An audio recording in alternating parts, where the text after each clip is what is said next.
So today on the Beyond Football podcast, we've got my fellow UEL, University of East London sports scholar, a talented footballer from the United States. He's about to graduate with a master's in sports directorship. And we're going to be diving into the nitty-gritties of how she's balancing football and how studying alongside her football has allowed her to develop a solid identity beyond football. So, Mackenzie, welcome to the Beyond Football podcast. Thank you for having me. I'm really happy to be here. No, we love to hear it. So, we have the theme of always starting and going back to the start, just getting into why people actually play the game of football. As a female footballer, we don't really get the insights. Was it always a dream for you? Actually, it wasn't. No, I think it's a little different back in the States because in England, you might be wrong about this, but I feel like I'm pretty right. Is like football is everything here, you know? Back home, I'm the only soccer player in my entire family. And I didn't want to play soccer. It was more just like something to do with my friends. And I tried out as a kid for the Olympic development program, and I got on it, but I was really torn between going away from my family, away from my friends, because it wasn't serious at the time. No one made it feel like it was serious, like it was a big, decision to make. So I stayed home. Yeah. Now I kind of kick myself. I'm like, I wish I did that because it'd be really cool. But obviously I didn't pick it. So why do I need to go back think about it, think about the past. So it's basically by accident and you fell into... Yeah. So once I started getting looked at by college coaches back in the States, it started really set in. Like, this is what I wanted to do. I knew I wanted to be a college athlete. I didn't know what that was, though, what sport that was going to be in. Obviously, soccer, football came to be. Soccer. So, I started getting looked at by really, top division schools and, lower schools as well. And I was like, no, I'm going to do this. And that's kind of, where it took off. Yeah. So. And just because I know a lot of people are going to be listening, might not know. I don't even know. How does the college system work there in terms of soccer? How people get scouted with education? How do I say it? So I started getting scouted by football coaches when I was 14. So I started high school. At that time, coaches weren't allowed to talk to you directly because you were under 18, you're still a minor, yeah. So I went to a lot of ID camps in the summertime when I was off from school. And what an ID camp is basically is you're staying over for a week and you're basically playing soccer all the time. You're going to practices, but you're going to have college coaches. It's mostly the assistant coaches because they're the recruiters, because the head coaches are back at their school and they're, training their team in that season. So a lot of the assistant coaches will be at the ID camps and they're going to have their little clipboard and their hats and their shades and everything. Pressure. And they'll and they'll even get to coach some girls within the team. Yeah. And I think and you would get to learn how to do an elevator pitch, being when you talk to a coach as a footballer. As a footballer. Seriously, is that how it's done in the States? I mean, they give you all that training. Yeah, it's different. I know. In the ID camps, coaches are allowed to actually talk to you. It's just when you're not at those ID camps, they're not allowed to approach you because of the minor system. So you get to look at all these coaches. They are interested in you. You get to email them. I emailed a bunch of coaches that would be at tournaments, weekend tournaments. Yeah. And I would email them and be like, hey, I'm so-and-so. I'm this years old. I play on this team. So you basically got to do an interview. Basically, I would do a cover letter for myself at every tournament. Thankfully, I was on a really good team. I was playing at the highest division. What team? In club. What's it called? It was called FC Pocono Elite. Okay. So we played in the first division of everything. So you got to travel a lot. So I went to Virginia, everywhere, and we would play these really like really good teams in the women's side. And that was like kind of where we got recruited and looked at, and I would get invited when I wasn't a minor. I got invited to like one day in like a D1, thing. I would get like a tour of the campus. Yeah. See, it's so different in America. In the basketball, the drafts, it's completely different by every single sport. Like that was just in women's. That's so big. Like it makes you. Did you feel like kind of like a celebrity in that sense? You're going to the school. You're this big player about to get... No, not really, actually. Or is it just normal out there? I just felt normal because I was just doing all these, like, camps. Like, me and my dad would, like, drive all over the place. And, like, we would go and do these day camps. And then we'd go to these schools. And at the time, my brother was looking for school. So it just felt like a road trip for me. And I was just having so much fun. But then, like, you go back home and I'm, like, back to school. Like, I'm back doing homework. So, I just felt like... I was just like sinking it all in. I was enjoying myself. You talked about getting putting your CV out there, having it's like a cover letter at all those camps. Is it harder over there at the States? It's a bigger country, more girls. Is there more pressure to make it over there? I guess kind of. Because we don't have academies. Like, I don't know of any women's academy near me. Wow. Where I live. We have club teams. Like, we just started, like, a semi-pro club team near me, like, last summer. Before that, I would have to travel very far to, like, even get on a semi-pro. Wow. But you also had, like, I had college teams where, like, after...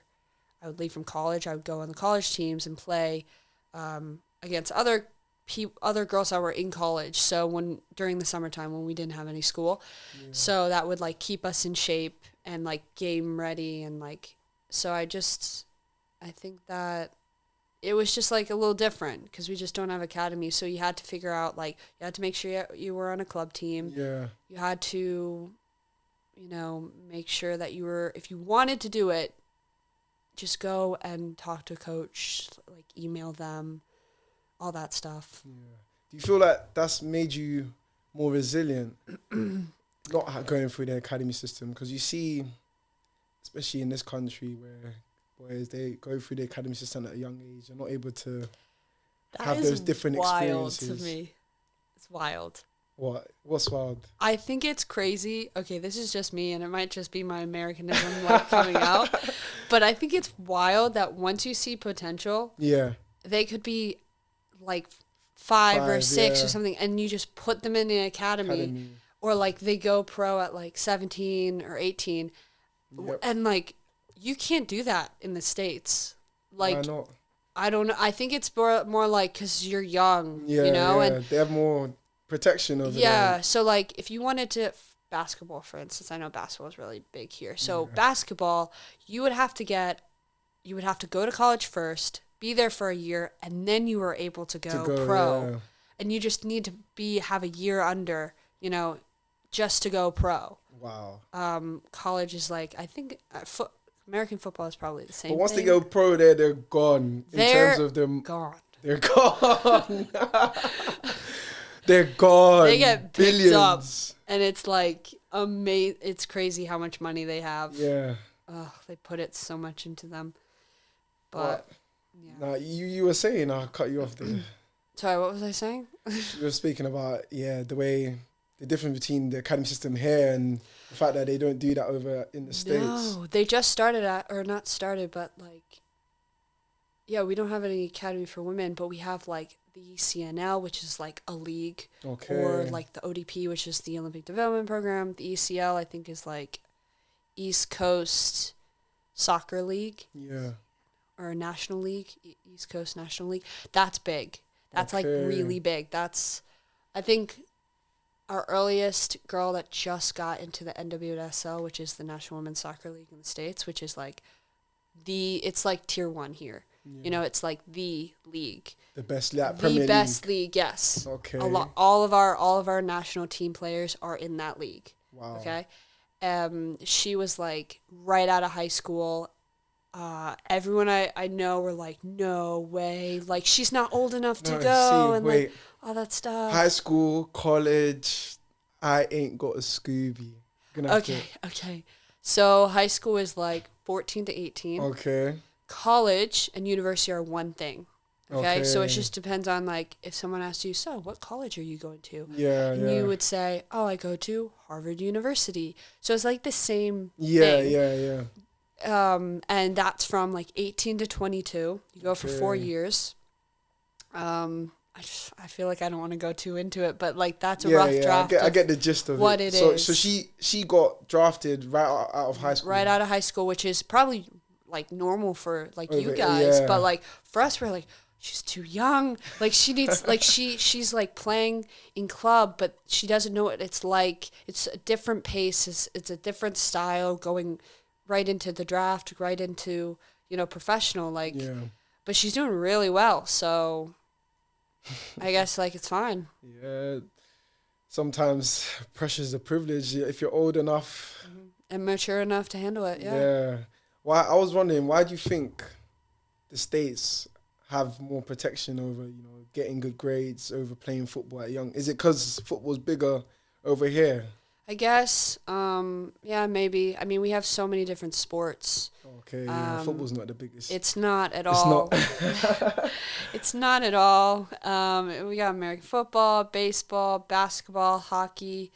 Those are the top four. And like, yeah. So, I mean, I don't know. I mean, at the same time, we also hold education very seriously. Yeah. So, like, the higher of education, the more doors are open to you. That's why I got my master's, so that one day I decide to go back to the States, I can just kind of like get any job I want. Calm thing. See, that's the big difference between, I feel like football over here, it's like people don't have that foresight because of the insight, because of the influence over the men's game where from young. So why do you, from your experience being over here, how has it been like when you, at your club, and the attitudes of female footballers towards those things? I think it's very different. Like when I was at club back home, you know, obviously there was a sense of like, we want to be the best, all this stuff, like go to practice, run your drills, all that stuff. Over here, I've noticed it's a lot more like deep and thought out.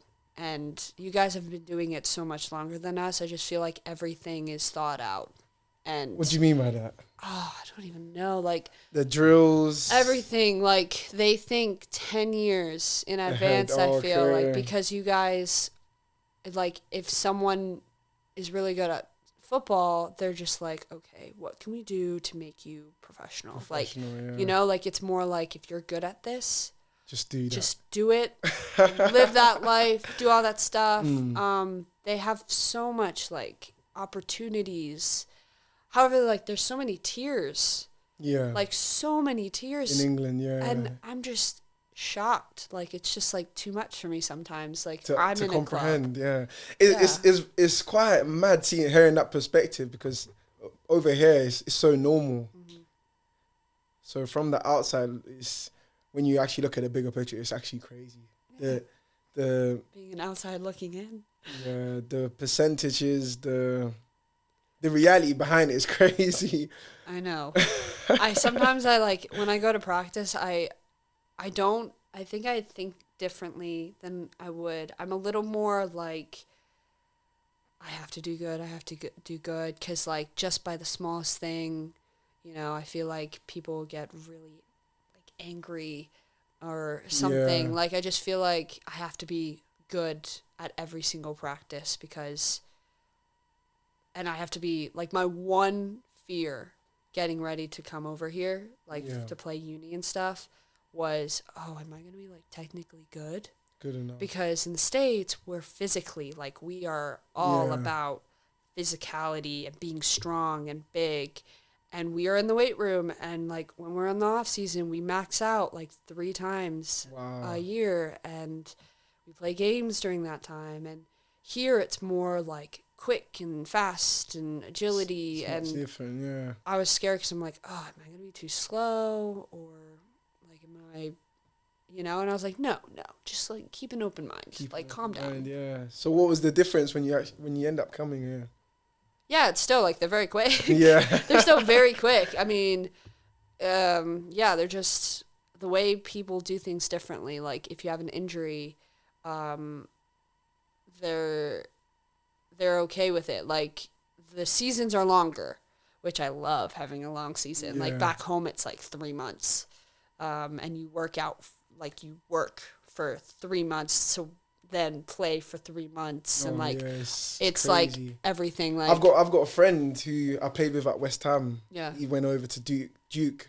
He did. Yeah, that's a good school. Very good. Yeah, so that's good. He's a big baller. He just got a move to New York Red Bulls recently, but whoa, that's he's always like on his Snap story. I'm always seeing like 3 months he's in season and then he's off season, and it's just but it's top over there. Oh yes. New York Red Bulls is So your experience being at one of the biggest teams in the States alongside your studies, how did you cope with the pressure? Like back here or over there? Over there in the States. So I didn't actually. My first year, I didn't know what to expect. Yeah. I did really bad because I was just like, okay, my thing was, okay, I'm here for soccer. I'm not here for studies. That's like back burner. Yeah. But that's not how we think. Like we think studies first, and then because you're studying there, you get to play soccer. Okay. Like you get to play football here, It's a big difference over here, yeah. That's what I noticed. But yeah, so like my first year, I did not do so hot in my academics. And so my coach called me in, which is the worst thing ever. He called me in and he was like, okay, Mac, you need to do this, this, this. You need to get a tutor. Right now, I'm putting you on academic probation. What is that? Academic probation doesn't allow me to go to any practices until I get my grade up. And it's different every single school, but my school was you had to get a certain GPA each year. So, like, if you were a senior, like, it was your last year, your final year, you had to get the highest GPA and stay with it. Yeah, wow. The entire year. If you lacked it, if you were underneath that scale, you would get academic probation. And then if you weren't able to like get it up, then you would be suspended. So I think every single semester, I wasn't put on academic probation, but I always made sure like me and my coach had like a meeting, like just to like keep me accountable even when I didn't even need it anymore. But what was causing you to slack? It was because it was my time management. Yeah. Didn't know how to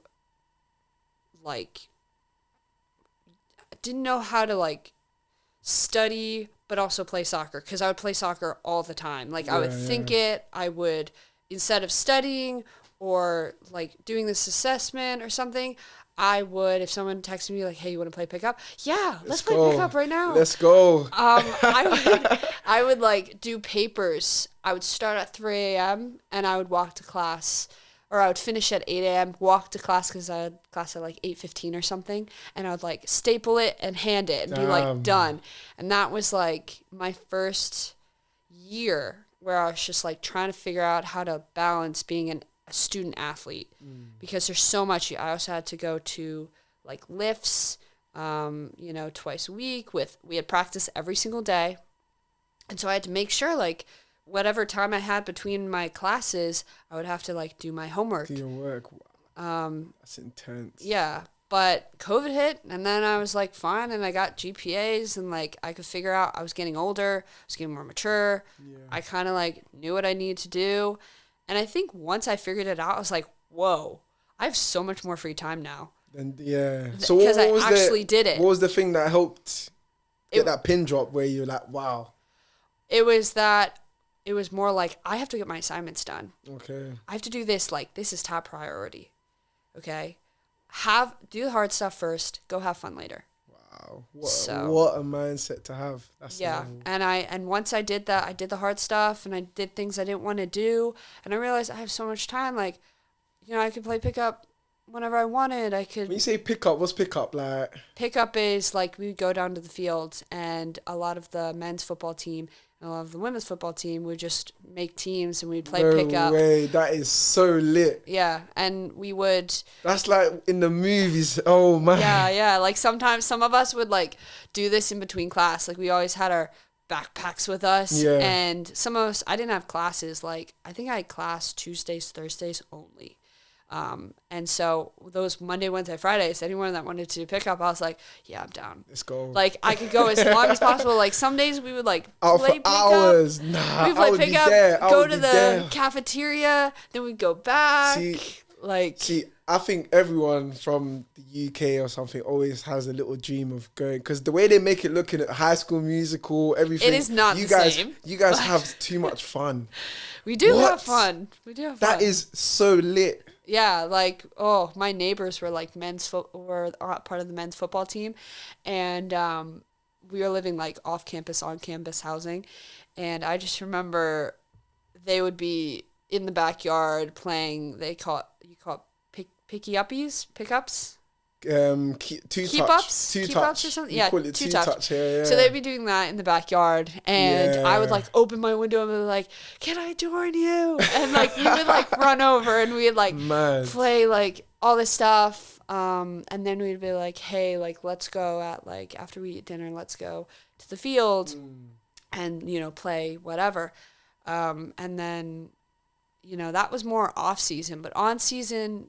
Like in season, there was a little more like, let's not do pickups, but we did do it on Sundays. Sundays were like, we didn't have anything. Like you always had to have one day where coaches weren't allowed to like have lifts or practices or anything. Like we were free. Off day, yeah.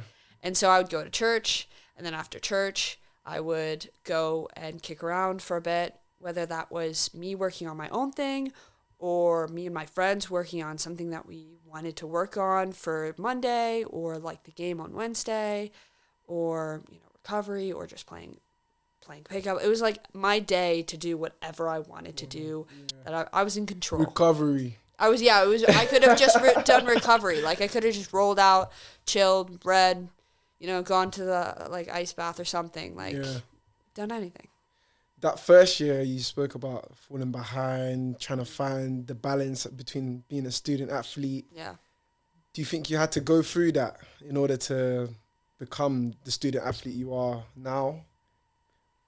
Yeah, I definitely think so. I think that, like you're in college, you're not, your parents aren't looking over your shoulder all the time. You can actually, like, you're free. You're young, free. There's so many things that can influence your decision. I partied a lot my freshman year, my first year, but so I party a lot, but I don't drink. So I was fully sober the entire time. So like, I just loved dancing. So I was only there for dancing. Yeah, you're going to show me a little two-step. I was there for the dancing, but it was so funny because my second year, I would go party, and after I danced for like 5 hours, I would write. I had like this energy to like write this paper. I would start a paper at like midnight, 1 a.m.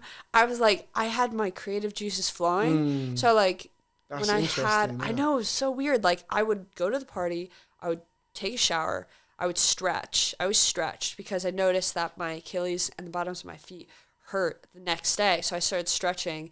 And then after I was done stretching, I'd start a paper. And it wouldn't be until 3 a.m. Then I'd go to bed and I'd wake up. And that was like the weekend. I never partied in the week because I knew if I did that, I would just not do it. But I think with all those distractions, you need to learn that in order to, get better. Like you're immature. Like there's just so many things. You just need to learn it. Like everyone needs to go through that stage where you're like, okay, I had that stage, struggled, and I look back on it now and I had a blast. I loved it. But if I didn't fix that then, I probably I still would have been struggling now. And I'm glad that I struggled when I did, because everything has a time. That was my time. And now I'm here, and that's it. Here we are. That's the mentality to have. How's that mentality or experience differ to when you came over here, balancing your studies with the football? Yeah, so And your teammates who grew up over here, how's their lifestyles different to yours? I don't know about them, but I feel like, I mean, I don't know. I mean, I thought when I was coming over here, everyone would be talking about football. Everyone would be a footballer. Everyone is. I mean, a lot of my friends are footballers, but like everyone else on campus is not, but they follow it religiously so, which was a little shocking to me. I think the first month I was here, I was like, can we please stop talking about football? Like, talk about something else. Like, talk about any other sport. Like, stop asking me questions that I don't even know. Like, I don't know this player. I don't know this team. You know, okay, they won the Champions League. Congratulations. Like, just because I play soccer doesn't mean I know everything about it. Yeah. I know a lot about American football. I know a lot about basketball. I know a lot about, like, hockey and, like, all the other stuff. But, like, everyone else knows a lot about soccer. Everything, yeah. I think the one thing I noticed coming here was that it was athletics first, academics later. Yeah. And I was mind blown. And Yeah. I didn't know how to take it because I was like, the high performance staff was like, just like let your teachers, professors know that, your lecturers know that just you might miss this, you know, because of practice or something. And I had a phone call with my mom. I'm like, Mom, because I had to tell her everything that I was like, you know, noticing. I was like, Mom, they like hold this to such a degree. And I remember when I was in college, I was like, I wish that was like that. Like, I wish that was a thing. Yeah, you just get to play, miss all the lectures. Like, you get to do whatever you want. True. And it's not the case because I'm in master's, so that's so different. Yeah. People are more stricter. There's more independent studying. I think like, you know, 300 hours max a week with my studies and reading and everything else. And I was just like, no, like keep on the path. Like academics come first, you know, go to practice, go to club. Yeah. But, you know, I would be, you know, 5 hours, 6 hours in a cafe going over my homework and then I would have my soccer bag with me and I would go right from cafe to practice. Wow. And so I'm just like, no, don't do what they do. Yeah. Know what you know, do what you do. Okay. It's worked so far, you know, different atmosphere, different everything, but you know it works. Go on with that. So is that like the positive self-talk that you use to keep you on track? It keeps me grounded and it keeps me very, like, everything's gonna be okay. My way of thinking is everything has a plan. Everything is gonna be okay. You know, like no matter what happens, good or bad, it's always like, it's all part of the plan. Like it's okay. Yeah. It's always gonna get better. Even if it's gonna be longer to get better, it's always gonna get better. You know, so suffer for a little bit, long time of happiness. And how do you get to that level of mindset or level of peace?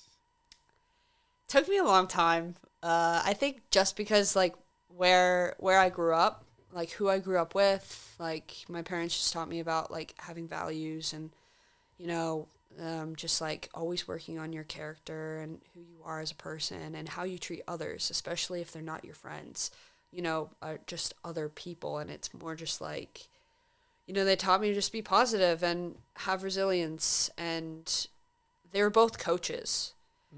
They were both athletes. And so they just pushed everything. What they learned, what they told their athletes, they pushed it onto me and my brother, who were also athletes. Okay. So, like, I always grew up around sports, and I love every kind of sport. Went to all the events growing up, that, like, at a local college. Like, you kind of just pick things up. Like, I always knew when I was in, I had this problem. Or not a problem. I had a challenge. I wasn't gifted. I don't think I was naturally gifted as a kid. And I always knew, like, I always had naturally gifted in what sense? Like, naturally gifted in any sport. Every sport I had to do, I always had to work for it. And I was always last. Like, not last, but I wasn't the top 5 of the group. I was, like, in the middle. So I always had, or I felt I was in the middle, but I felt like I was down below. Okay. So I always had the mindset of, like, okay, while they're having, while they're going out and like partying, like You gotta you gotta work work harder. on your game, like Yeah. go to practice try to, just everything that you could possibly do. When I was in club, when I was a kid, I tried out for this one club team, and it was the FC Pocono Elite One, and I've never been at this division before. It was like, I was really scared for it.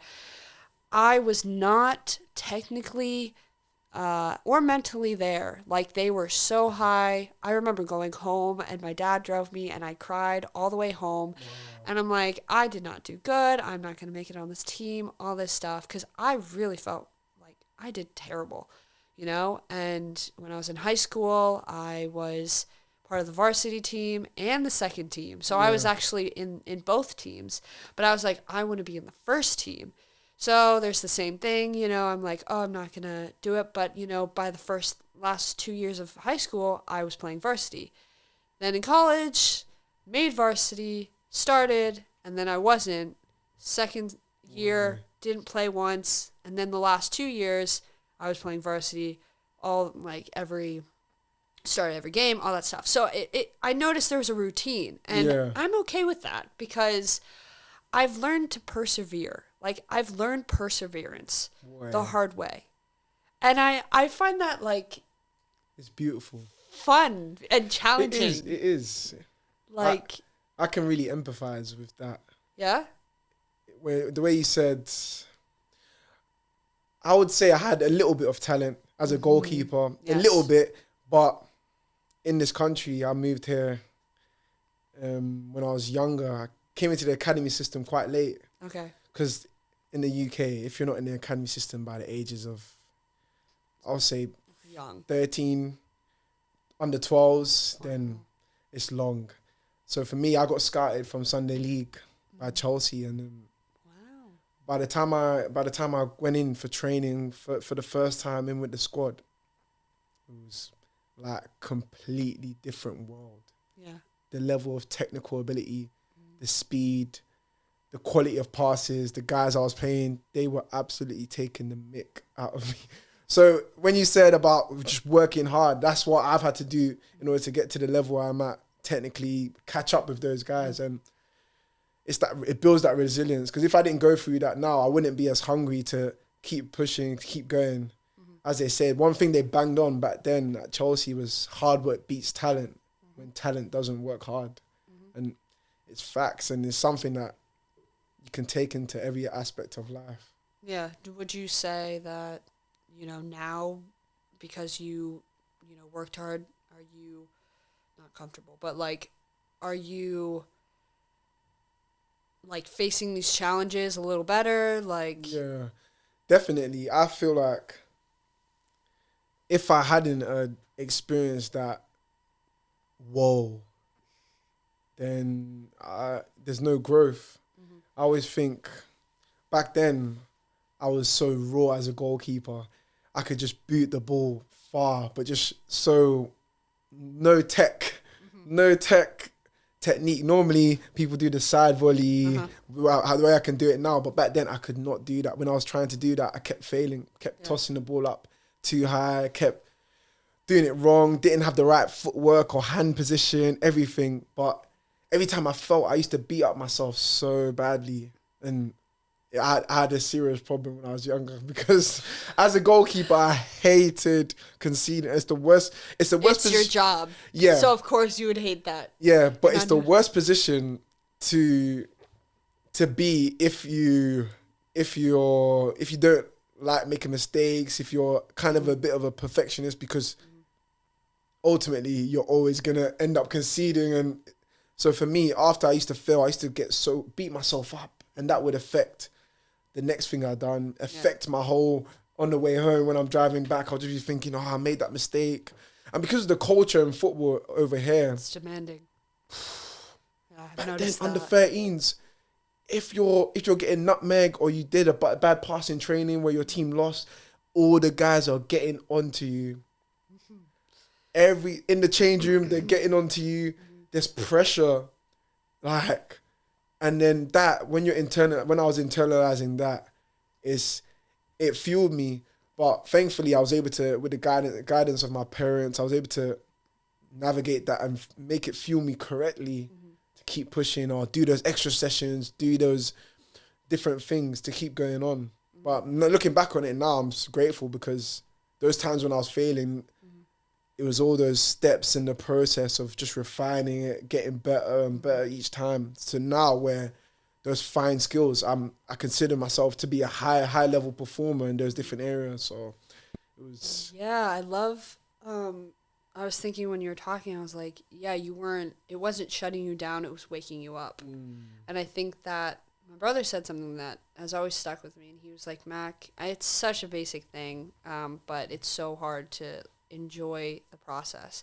Because getting somewhere, there's this massive process, so long. And then if you get there, it's just a little bit. You know, you did everything just to do that. So if you only get that little slight dopamine hit, and then it just goes, and then it's done, and you're just back to the process. You've got to enjoy the process. But yeah, when I first met you, so early when we had media day. Yeah, media day at UEL. Oh my gosh, those pics, and we're just zinging balls around that. Yes. On the pitch now, that was didn't lit. know anyone except for the other two girls that were there. Yeah. Because they were on my team. But I didn't know any of you three other, you and two others. And I remember someone was saying, "Oh yeah, that's Daniel. He plays like really high level soccer or something." Wow. Or would you consider yourself a professional? Yeah, I would. Yeah. Okay, so they said that he was a professional. I was a professional then. Yeah. Yeah. So I'm a professional now. I don't feel like you can lose it, but yeah, sorry. No, I completely get it. It's a mindset. Keep thinking as you're a professional to keep playing. Yeah. But someone told me that you were like a professional goalkeeper, and I was like, that's really cool. Like, to be in the same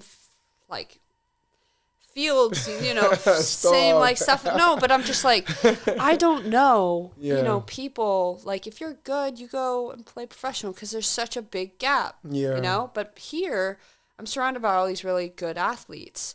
All these professionals, and they're my age, they're younger, they're, a little bit older, and everyone's just like, yeah, he's blah, blah, blah. And to me, I'm like, that's what? Like, yeah. Like, I'm passing, like, all these professionals of different sports, not just football, and I'm just, like, mind blown that, like, that's normal here. Yeah. Like, that's so normal, and I'm just like, that's, like, huh? Like...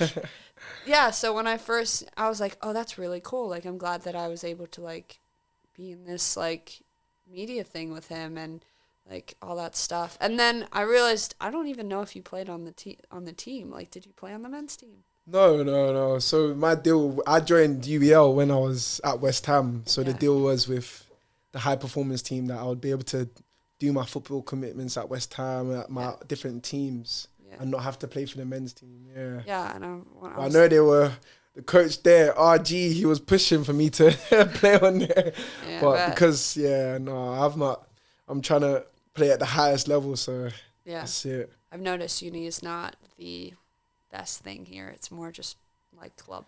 Yeah, that's it. I'm slowly learning that. Oh.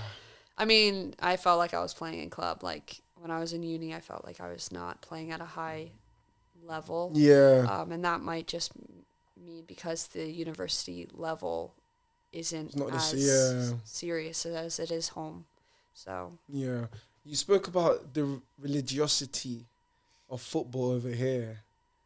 How or why do you think it is that it's so religious? Oh, no, that's not a good question. Words.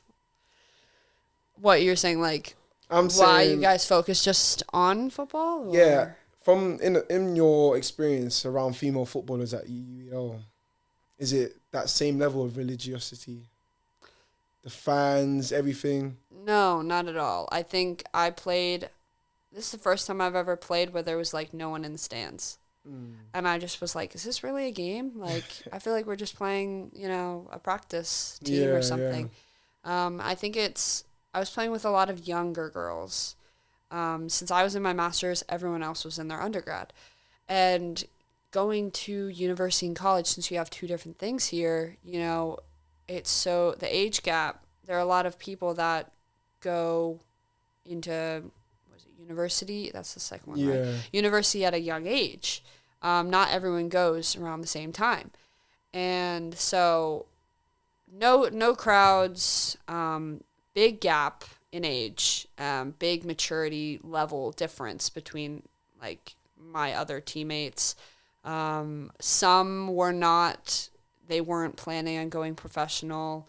You know, they were kind of just there to have, like, go to university and then play on a club team. Others were in club team, same with me and my other 2 teammates. They were also in club. What else? So it was like, I think majority was just there to like be there and have fun. And then the others that were, you know, in club, they were more like, I don't want to get hurt here, because then that could, gotta be careful, you know, because of club. The other thing is kind of weird is you guys get to play club and university at the same time. We were never allowed to do that. Back home? Yeah, we're not allowed to do that because you signed a contract and you can't break the contract.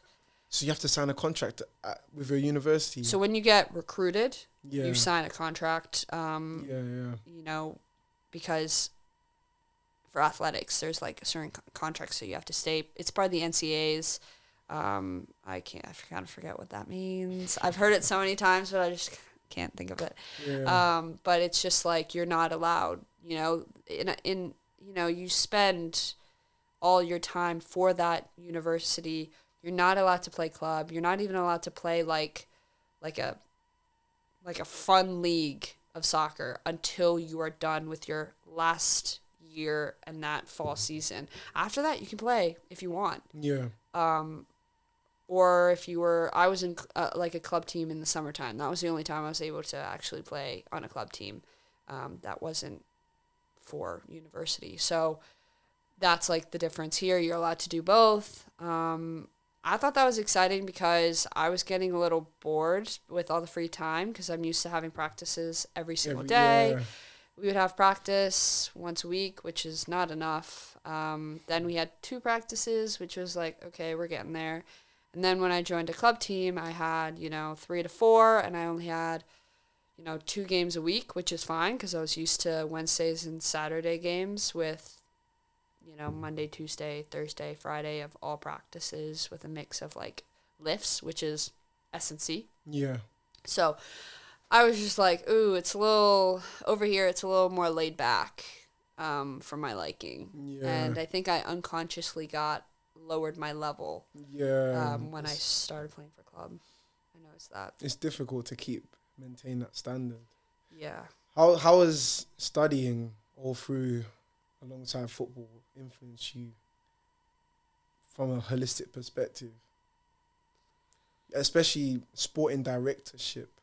So I'm mastering in sports management, and I did my undergrad in sports media. So it's like the same thing, just, business. Yeah. So I'm kind of just doing the same thing. Now that since uni's over, now I was doing 2 different clubs, teams, and then also going and having school with more hours. It was definitely something that I had to quickly, figure out my time management. So the days, Monday, Wednesday, Fridays were the days that I would do my work, and then I would go to practice. And then Tuesday, Thursdays was just going to be just go to class and then, go to practice. So I didn't do any homework. Maybe I squeezed in like an easy assignment or maybe started a paper, on those days. But those days were just for class because classes lasted 2 to 4 hours. There was just a lot of ground to cover. Yeah. And so I didn't want to overdrive my brain. No, it's them ones. So yeah, I hear it. The days that I didn't have class, I would be, in a cafe, in a library, like till 4 a.m., like doing whatever I needed to do on like projects. Yeah.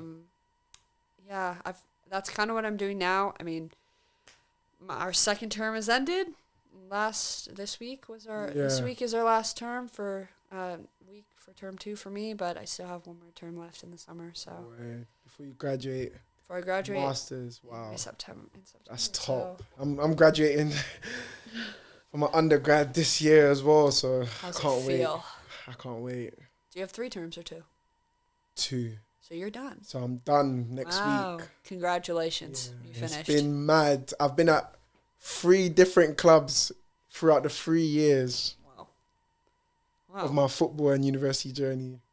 Jeez. And it's been mad. But I wouldn't change it for anything. Yeah.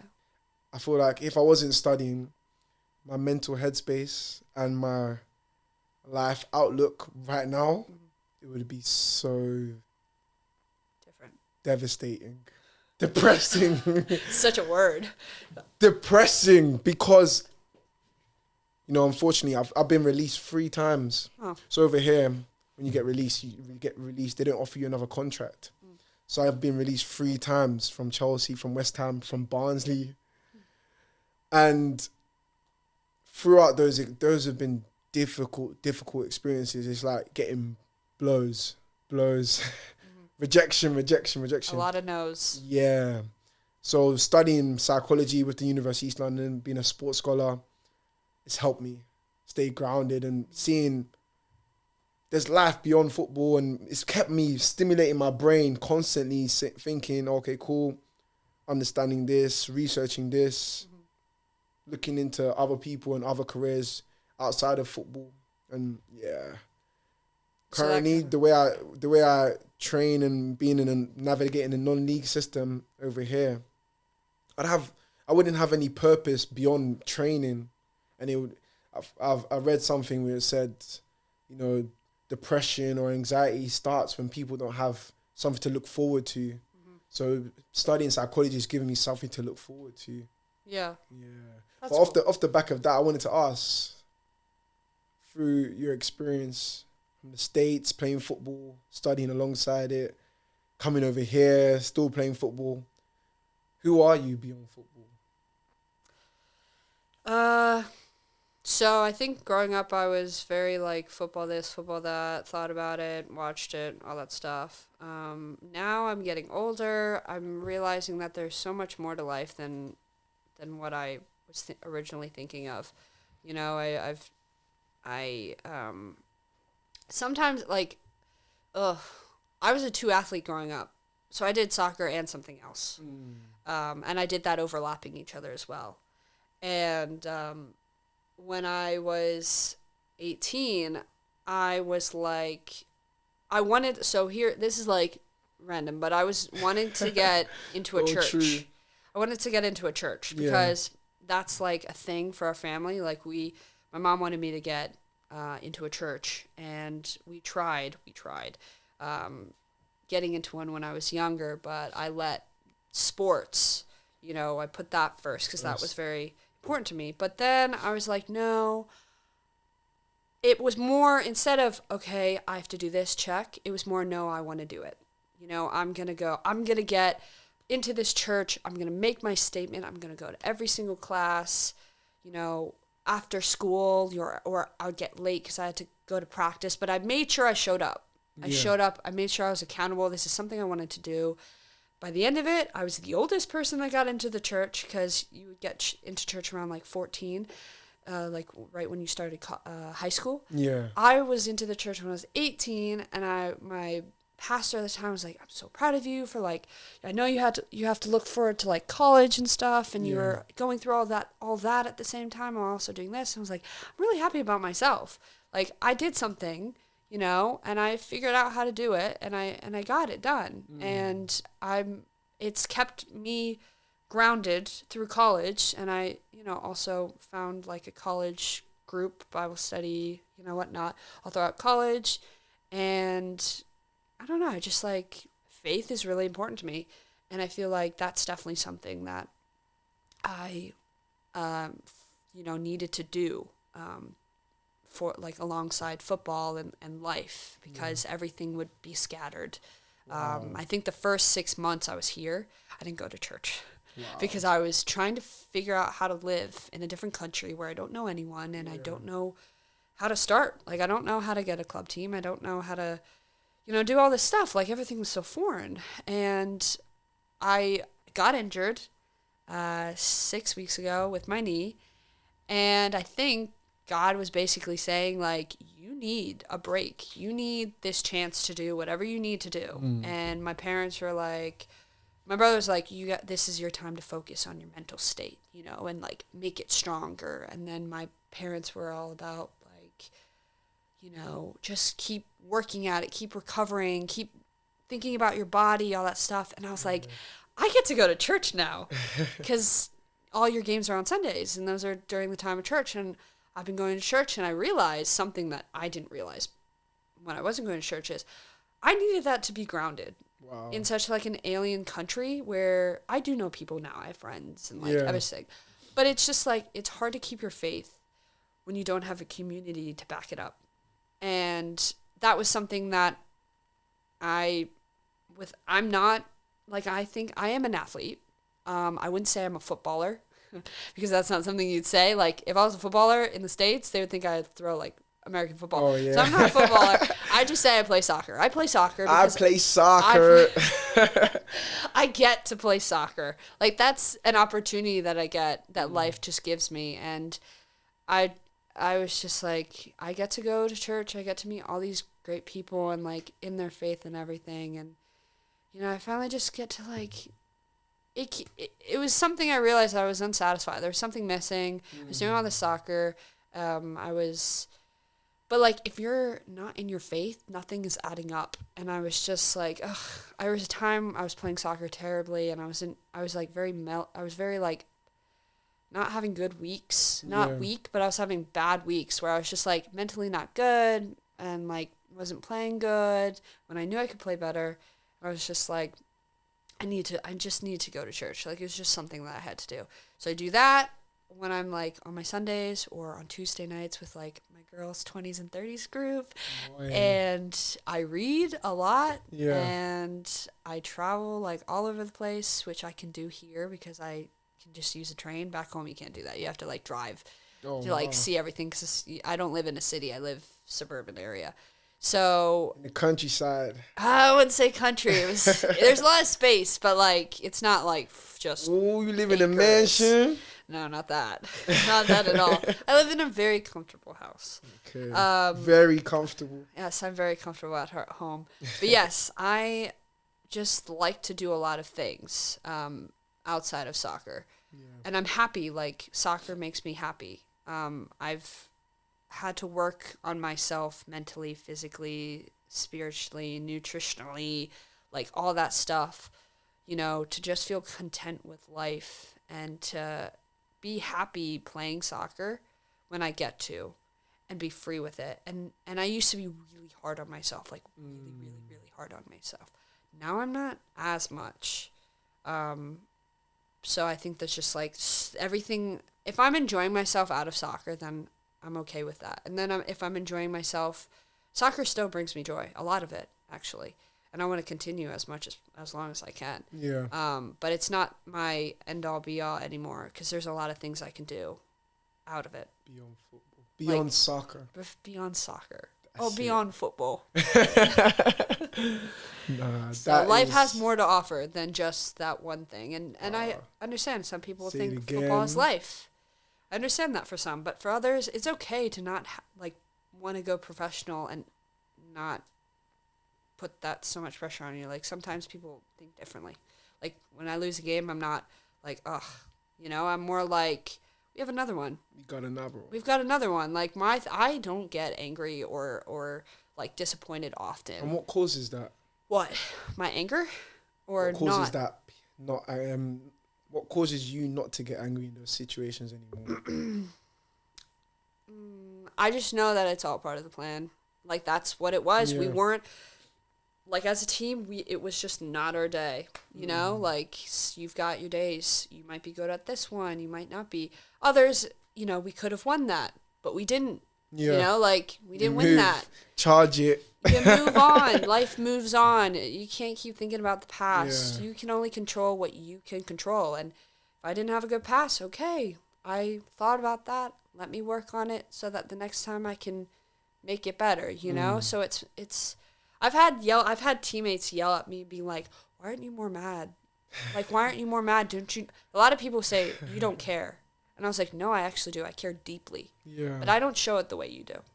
I don't show it by actually showing that I'm angry. Like, because I let everything glide off me. I'm very nonchalant person, very carefree. I kind of like move with it. I'm